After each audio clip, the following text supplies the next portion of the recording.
അപ്പോൾ hello guys, ഞാനെന്ന് വന്നിട്ടുള്ള എന്താ പറഞ്ഞു കഴിഞ്ഞാൽ എല്ലാവർക്കും ഉള്ള ഒരു സംശയമാണ്, നമ്മൾ ബാറ്ററി എങ്ങനെ പ്രോപ്പർ ആയിട്ടുള്ള രീതിയിൽ ചാർജ് ചെയ്യാം, എത്ര പെർസെൻറ്റേജ് വരെ ചാർജ് ചെയ്യാം, എങ്ങനെ ചാർജ് ചെയ്ത് കഴിഞ്ഞാൽ ആ ബാറ്ററിന്റെ ഹെൽത്ത്, അതായത് അതിന്റെ ലാസ്റ്റിങ് എത്രത്തോളം കാലം നമുക്ക് നിലനിർത്താം എന്നുള്ള കാര്യങ്ങളിലുള്ള ഒരുപാട് സംശയങ്ങൾ.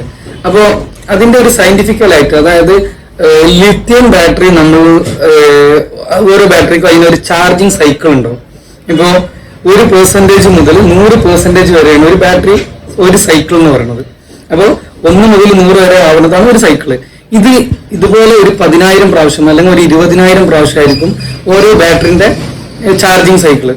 അപ്പൊ നമ്മൾ ഈ ചാർജിങ് സൈക്കിൾ എത്ര പെട്ടെന്ന് ചെയ്യുന്നുണ്ടോ അത്രയും പെട്ടെന്ന് ബാറ്ററിന്റെ ഹെൽത്തും ബാറ്ററിന്റെ ചാർജിങ് കപ്പാസിറ്റിയും കുറഞ്ഞു വരും. അപ്പൊ അത് നമുക്ക് ഒന്നുകൂടി ലാസ്റ്റ് ചെയ്യിപ്പിക്കാൻ നമുക്ക് ചെയ്യാവുന്ന ഏറ്റവും ബെസ്റ്റ് മെത്തേഡാണ് ഒരു 20% കുറയാതെ ബാറ്ററി നമ്മൾ എന്ത് ചെയ്യുക, ചാർജിങ് കീപ്പ് ചെയ്യുക.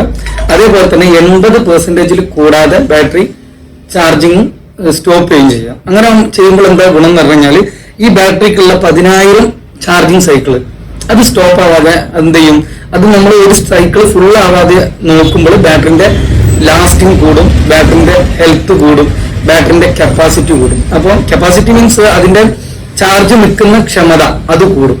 അപ്പോൾ ഈ ഒരു രീതിയിൽ നിങ്ങളെ ഫോണോ ഏത് എക്യുപ്മെന്റ് ആയാലും, ഉദാഹരണത്തിന് ഇലക്ട്രിക്കൽ ആയിട്ടുള്ള ഏത് എക്യുപ്മെന്റ് ആയാലും, ബാറ്ററി യൂസ് ചെയ്യുന്ന ഏത് എക്യുപ്മെന്റ് ആയാലും ഈ രീതിയിൽ നിങ്ങൾ യൂസ് ചെയ്ത് നോക്കൂ.